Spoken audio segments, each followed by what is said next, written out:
Hello, friends. I hope you're out wandering through nature, exploring the natural world around you.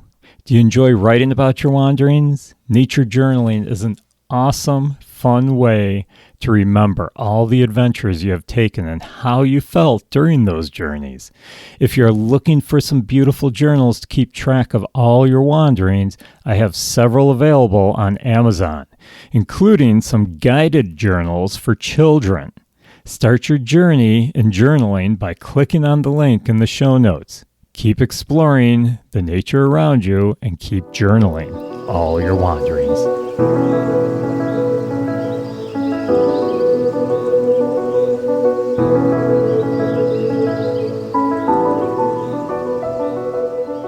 Hey friends, welcome to the podcast. It's Paul again, Nature Wanderer. And today we're kind of stepping back in time. We're going on a journey through time. I'm standing in front of a train station. This is actually the Orchard Park Depot. I'm reading the sign here. It was erected in 1911 by the Buffalo, Rochester, and Pittsburgh Railway through the generous efforts of wealthy Orchard Park philanthropist Harry Yates in 1971. So basically they set up this rail station. It's a National Register of Historic Places in 2007 by the United States Department of the Interior. Beautiful rail station, a bit of history here. And it is kind of neat. You can look through the windows and see inside, and you can see all the seats that they have set up. And I'm actually on the section in the back where they would have been selling the tickets. And I'm going to step out back a little bit.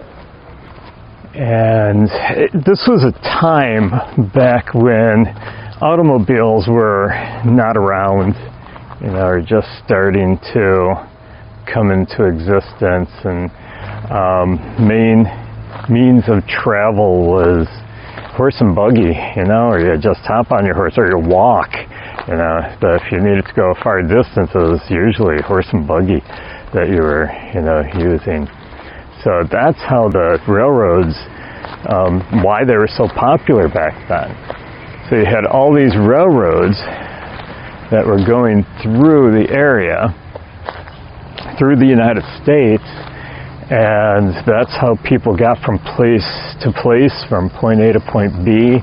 That is how goods got from place to place. So if you want to travel your merchandise from one city to another, this is how you would do it. And so the rail network was just enormous throughout the area, throughout the United States, I should say, not the area. Well, here, but everywhere. So that's the way people got around. And then along comes the automobile. Yeah, and the automobile kind of changed things because people could get from point A to point B. They could take their goods from point A to point B, go from one city to another all over the United States without having to jump on a train to do it. So, like I said, we're stepping back in history. You may be wondering, Paul, I'm not here for a history lesson on railroads. I'm here to learn about nature. Well, we're getting to that. So the railroads were the thing. People would be on them all the time, but once those cars came, railroads started to lose their importance, especially for travel. Instead, people were using their automobiles to get to where they needed to go. They would still use the railroads for hauling goods, transporting goods, until the automobile converted over to trucks and transport that way, but still long distance was still railroad. But even then, as we got airplanes and the modern age came along, and I'm actually going over a bridge right now, so you may hear some traffic. But the railroads started to be less important for transporting goods too, because they could be easily transported from place to place with an airplane, a big freight plane. So anyhow, what are they doing with these railroads then? You have all these railroads who are basically just sitting there unused, and people started to say, hey, well, I want to get out and exercise, I want to go out and hike. So they started using them. Yeah, so now you have these abandoned railroads that are now being used as hiking trails.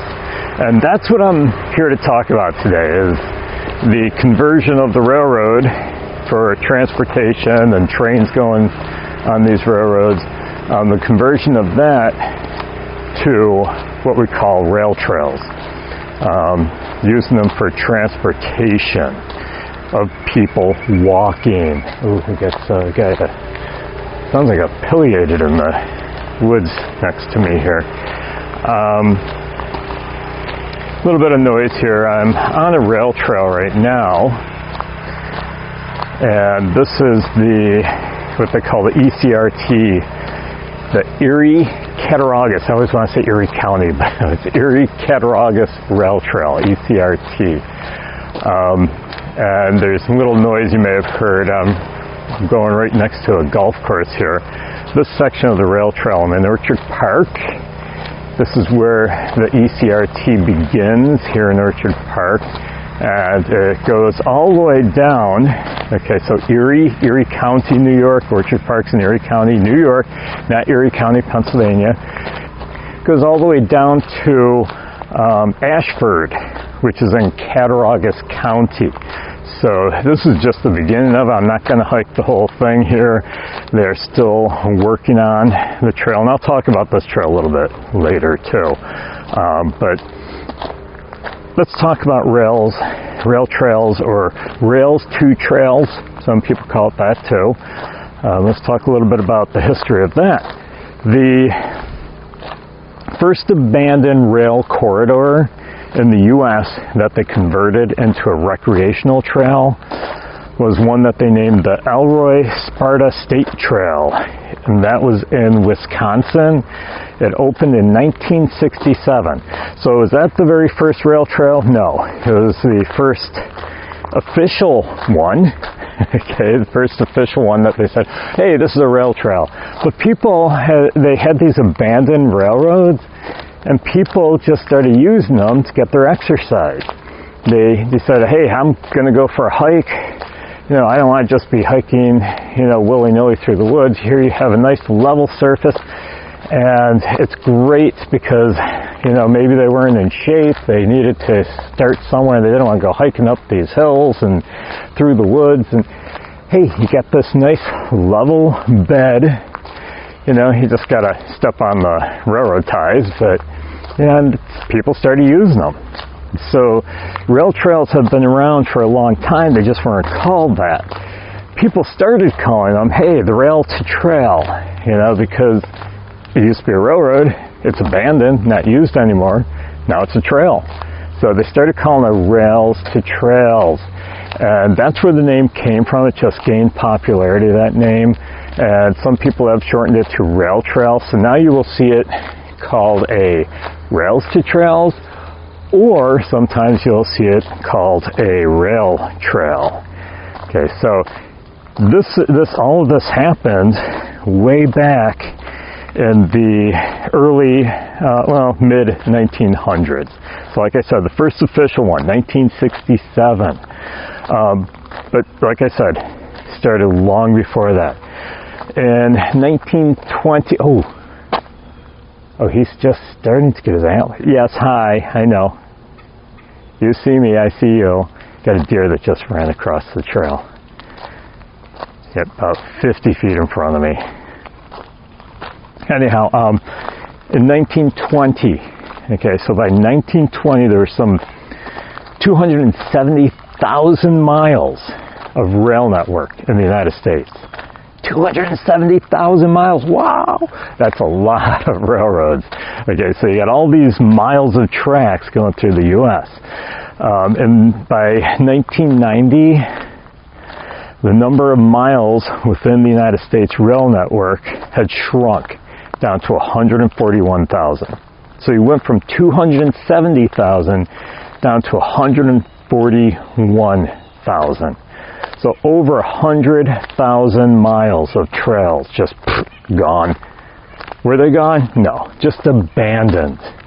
Okay, so all of these started to get abandoned. Now, people started using them.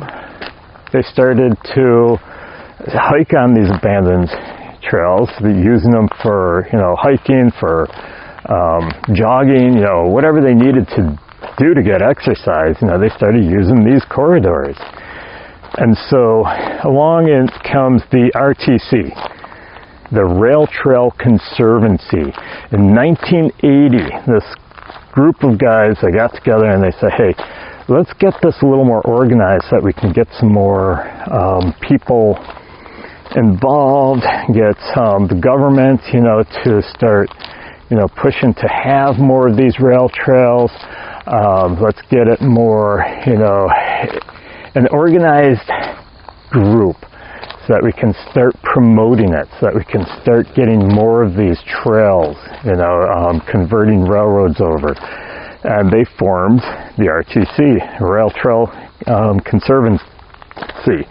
And that was in 1986, and they've done a great job since. They still have a website. They're still very active. Check it out. I'll put the link in the show notes. In 1980, so we're jumping around in time. I apologize here. In 1980, Congress actually passed what was called the Staggers Rail Act, which largely deregulated the railroad industry. I mean, the railroad industry is struggling at this point. And so Congress came along and they deregulated it. It allowed for the railroad industry to discontinue routes that were unprofitable. Now, Congress, after, they did this, okay, they made it for the railroads to get rid of unprofitable, lines, routes. They started to get concerned about it. Because it's like, well, wait a minute here. Yeah, we have the automobile, planes are coming, planes are starting to haul our people and traffic and goods. And what happens if we need those railroads again? What happens if, we suddenly say, okay, yeah, go ahead, it's up to you, you can get rid of this railroad, and then all of a sudden it's like, well, wait a minute, we need that railroad. It's a main route between this city and that city, and the roads are, not in great shape, or there's no airport here and there. I don't know what the reason would be, but they started worrying about that. It's like, here, we're closing up all our railroads, we're getting rid of them. This isn't good. So they started what's called, and this was in 1983, so just like 3 years later, they started to get these concerns after they passed the Staggers Act. They started to do what they called rail banking. Okay, so rail banking, and this is a term you might hear when you're talking rails, trails, or rails to trails. Rail banking is where essentially the railroad, okay, the route, is leased to an organization, to a town, to an agency, whatever, but basically it's leased, often, usually, free of charge, but they can turn it to a trail that if it's needed to be turned back into a railroad, they lose that trail and it gets turned back into a railroad. So it's rail banking. The one that I'm on, it is rail banked. So if they do need it at some point as a railroad again, then they will turn it back into a railroad. And the organization that was taking care of it. They were basically fixing it up and putting it to rail or trail uses instead of rail uses. They are out of luck. It's like, sorry, hey, thanks for keeping it in good shape, but we need it back. So there is a risk to this rail trail system. Has it happened? Have they ever taken a rail trail and turned it back into a railroad? I looked that up because I was kind of curious. It's like, wow, that's risky doing this rail banking. You know, I actually thought that when I first started hiking rail trails, I actually thought, okay, well, this land was donated to the organization. Railroad's not using it here. It's all yours. And then I learned that no, usually they are just rail banked. So I thought, well, that's kind of silly. It's ridiculous because you could lose that. You know, you put all that money, all that effort into improving it, turning it into a trail, and then what happens? Oh, guess what? We're taking it back. Thanks for keeping it in good shape for us. Thanks for keeping it clear of brush and nothing at all that you can do about it. Has it ever happened? That's what I was looking up. You know, and I have found a couple of instances where it did happen, where a rail was turned back into a rail trail. So yeah, it is risky. It does happen, but very rare, very rare.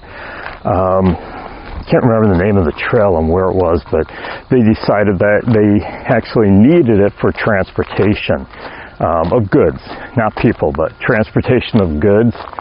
They found that the rail was actually the best way to do it, so they took that trail and they turned it back into a railroad. Now, you may be wondering, it's like, oh, who would want to hike on all those railroad ties? No, the railroad comes in, they rip up all the railroad ties, they take all the rail out, so it's usually just a nice flat bed, whatever's left, the gravel down there that they left. Sometimes they improve them. I have been on some that have been paved. Got the crows calling in the distance. I have been on some rails that have been paved. This one that I'm on right now, the ECRT, this one has, the section I'm on actually has stone on it. So it's a crushed gravel. So it's kind of nice to walk on.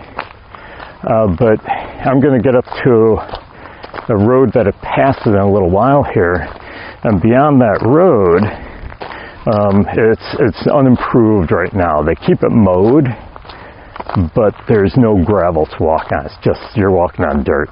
And most of the rail trails that I've been on have been like that. It's just whatever was underneath those railroad ties, underneath the rails. That's what they leave behind, and that's what you're walking on. It gets expensive to do a gravel trail like I'm on now, or a paved trail, but I have walked on those with rail trails. So that's the general history of the rail trail system and the banking, rail banking. Now today, we'll get out of our time machine, come back to today in modern day. Today there's about 2,100, that's 2,100 rail trails in the U.S. That's more than 24,000 miles of rail trail. That's a lot, but hey, there's still a lot more that are abandoned that, you know, could be turned over. But it's a process. You have to contact the railroad. You have to get permission. You have to get it leased over to you, do the rail banking, get some sort of organization who's going to care for it, take care of it, fundraise for it. You have to raise the money for it. So there's a lot of work to it. And that's why there is not even more. Now, the longest rail trail in the U.S. is actually 240 miles long. It's in Missouri. It's the Katy Trail State Park. So 240 miles. The state actually took it over, turned it into a state park. But even there, it's probably rail banked. I tried to research that and couldn't find out, but I believe it's rail banked, so they could lose it too. It's kind of hard, but they could. But yeah, that's the longest one. In New York, we have approximately 110 rail trails, and they are adding on to that all the time, where there are more and more being added on. But right now, there's about 110 rail trails in New York State alone. Now, let's talk a little bit about the rail trail that I'm on, the ECRT, Erie Cattaraugus Rail Trail. The Erie Cattaraugus Rail Trail, this one runs about 27 miles. It was rail banked from the Buffalo-Pittsburgh Rail Corridor. That's who owned the railroad. And it was mostly used as transporting of people and goods from Pittsburgh, Pennsylvania to Buffalo, New York. So this is the corridor that I'm on.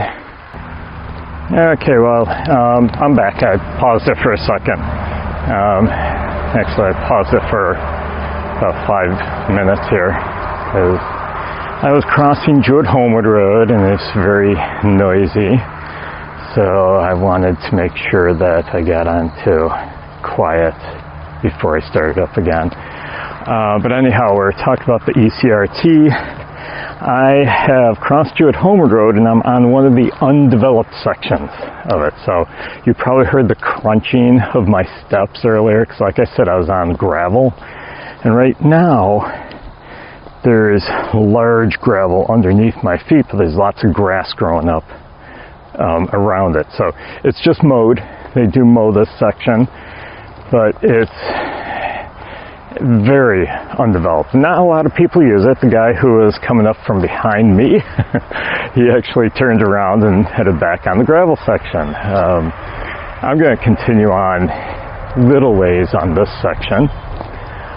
But the ECRT, Erie Cattaraugus Rail Trail that I'm on, this is going from Orchard Park. It started at the rail station that I talked about at the beginning of the podcast, and it goes all the way down to Ashford, New York.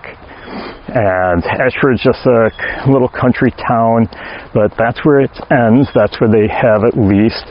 But different sections are developed and some are not. Down in Springville, New York, they actually have what they call the Pop Warner Rail Trail, which is part of the ECRT. It got incorporated into the ECRT.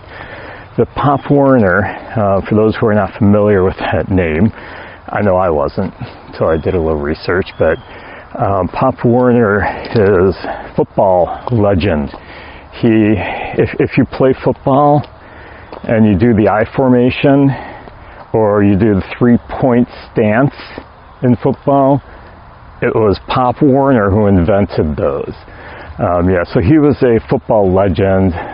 He used to live in Springville, New York, and so a lot in Springville you'll see like the Pop Warner Museum and such. But anyhow, they called it the Pop Warner Rail Trail.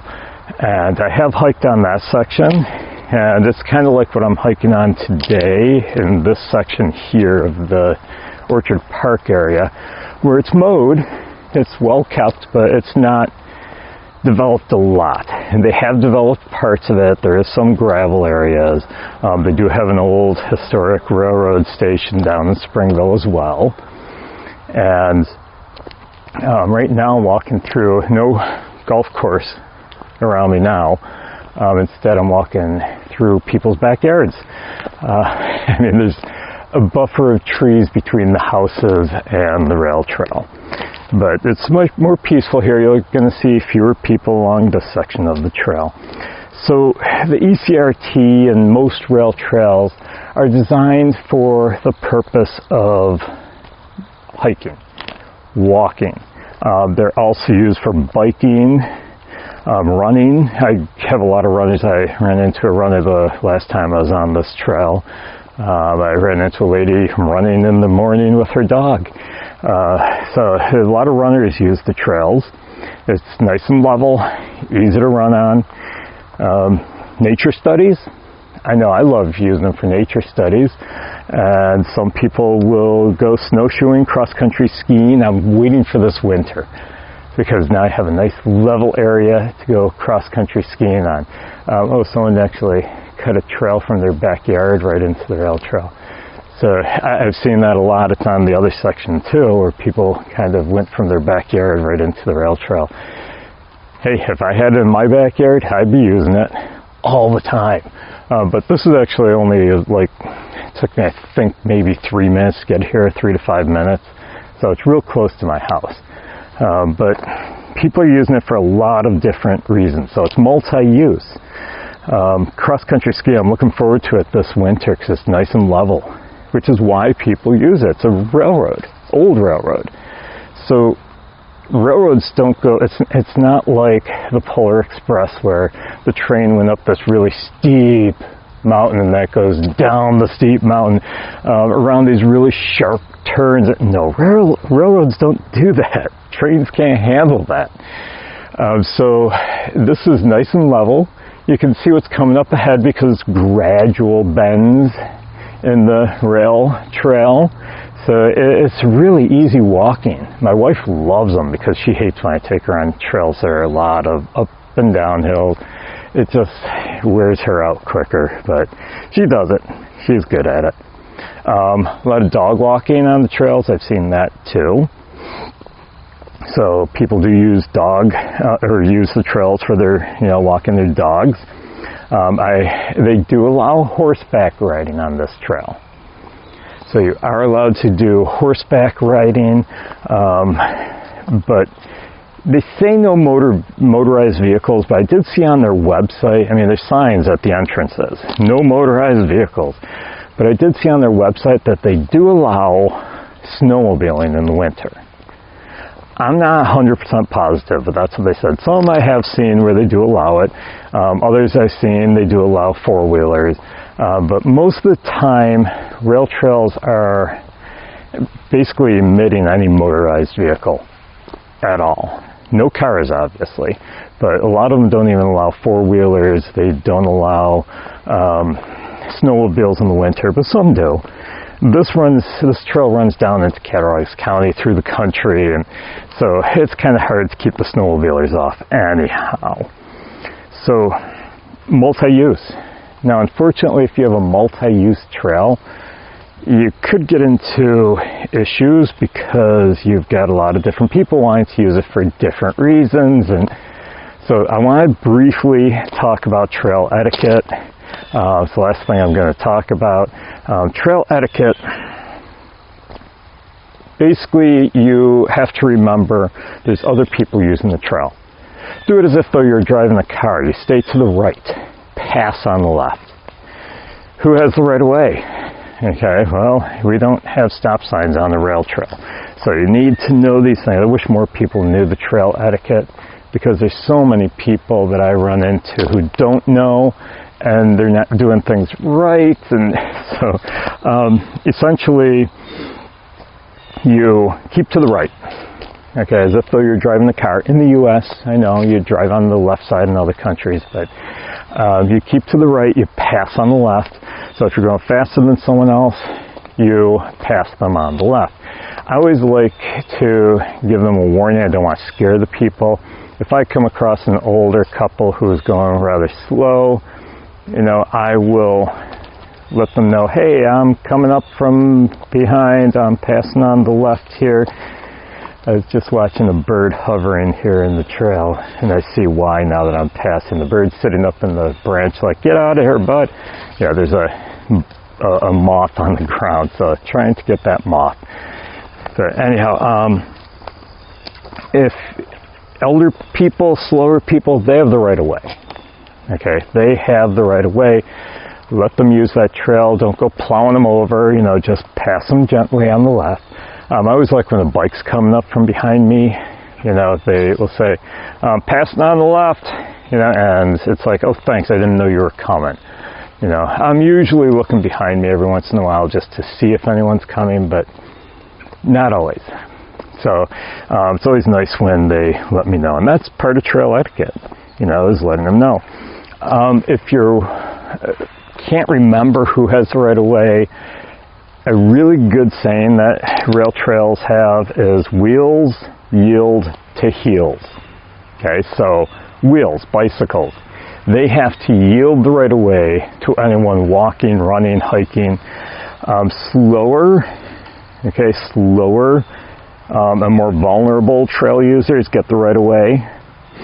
Everyone, I don't care who you are, what transportation you're doing, whether you're hiking, whether you're dog walking, whether you're riding a bike, you yield to a horse.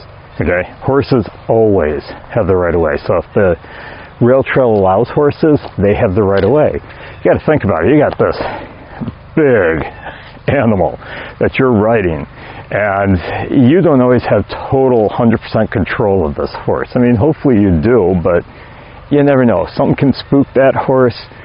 Maybe your dog is giving the wrong vibes to this horse. You don't want that horse, you know, standing on the side, letting you by, and all of a sudden it gets spooked and kicks up, and yeah, you get hooves in your face. So, no, horses always have the right of way.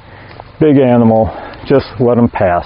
But other than that, okay, usually it's or I shouldn't say usually, it is always that wheels yield to heels, faster yields to slower. So a jogger has to yield to someone hiking. But usually I have found everyone has that concept, and they know if you're jogging, you just pass on the side. And what if you need a break? What if you want to stop and take a break? Okay, do you just stand in the middle of the trail? Oh, I hate it when people are in a store or something and they run into a friend and they just stop in the middle of an aisle and just start chit-chatting and chit-chatting and chit-chatting. They do this in my wife's pottery store. People come in, it's like, oh, I haven't seen you in ages. It's like, okay, we got customers here who are trying to see the merchandise, and you take your conversation in the hallway, please. Same thing goes on the trail. If you are taking a break, step to the side. Don't go off the trail. We don't want to make a new trail. We don't want to make the trail wider. Don't step way off the trail. Just step to the side of the trail and let others pass.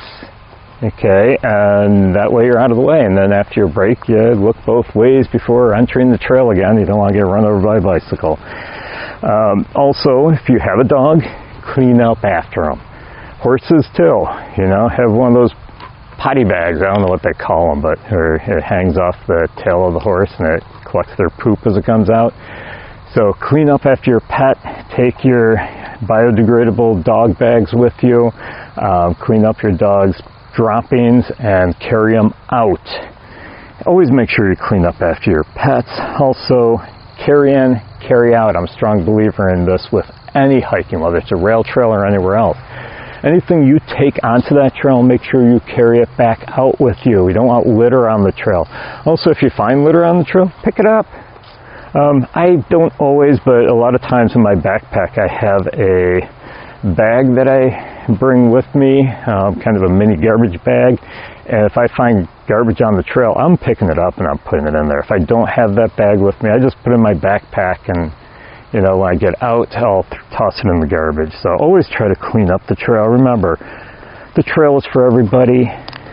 Make sure you take care of it. Keep it clean. Don't go off trail. Stay out of people's backyards. Okay, I'm in an area where there's a lot of backyards here, and I'm staying off of that. It's private property. You know, you never know who the owner is, and they might not like you in their yard. Don't be gawking at their houses and all. Okay, so remember, you respect, otherwise they're going to want this rail trail out of their backyard and they're going to fight to do it. So that's basic etiquette, trail etiquette. One last thing, prepare for the hike. Bring water with you, bring a snack with you, sunscreen, insect repellent, whatever you need. Make sure you're wearing the proper footwear. I'm not going to get into it in too much detail because go back to episode 81 this past spring, and I actually did the summer hiking safety. So listen to that episode, and all the information is on there about safety, hiking safely during the summer. There's also winter hiking safety, which I'll probably do again. I like to do that at the beginning of the seasons, just so that people are prepared to hike safely. Trail link, there is a website. You may be wondering, is there a trail in my backyard? Is there a trail in my neighborhood? How do I get on these trails, these rail trails? You can find out. There is a website and an app. It's called Trail Link. I will leave the link to it in the show notes, so check out the show notes. I'm going to have several links to different things in the show notes for Rails to Trails, but that'll let you know what is in your backyard so that you can actually find these rail trails right in your own backyard, and that way you too can get out there exploring on these rail trails. Well, I'd like to thank you. I hope you enjoyed learning about the rail trails. Hope I encourage you to get out there and start getting on these rail trails, support them. The ECRT is looking for donations so that they can continue connect the Springville Trail with a better trail. We see this is a good trail, but we'll connect the Springville Trail to the Orchard Park one, and you can actually do donations for. Good morning. Good morning. You can actually do donations. They're having. I just had a bicyclist pass me, and they're doing a trail ride with bicycles as a fundraiser from Orchard Park all the way down to Springville coming up soon. So if you're into biking and you want to support the ECRT, I encourage you to do that. If not, just go to the website. You can donate. They have merch. And a lot of the rail trails do this too, because they're usually nonprofits or government agencies. So I encourage you to do that. Don't forget, if you enjoyed the episode, rate and review. Get out and check the show notes. Support me, support the podcast. Get new merchandise.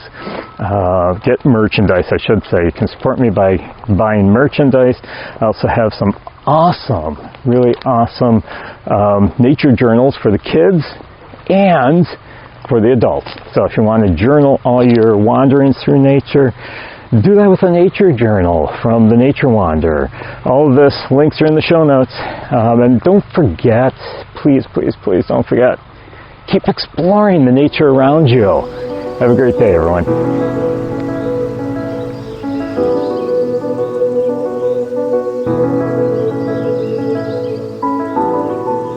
Did you know that plastic is made with oil, a fossil fuel that pollutes the environment? And did you know that only about 15% of all plastic is recycled into new products? Wouldn't it be awesome if we could live our lives without plastic so that we could stop harming the planet? Well, there's a company that wants to help you do just that. Life Without Plastic sells products that will reduce or eliminate your dependence on plastic. They have a large selection from toothbrushes to food storage containers to drinking straws, all plastic free. And it's reasonably priced. So what are you waiting for? Check out all these great plastic-free products and help save the planet. Just click on the link in the show notes to find out more and to start your journey to being plastic-free.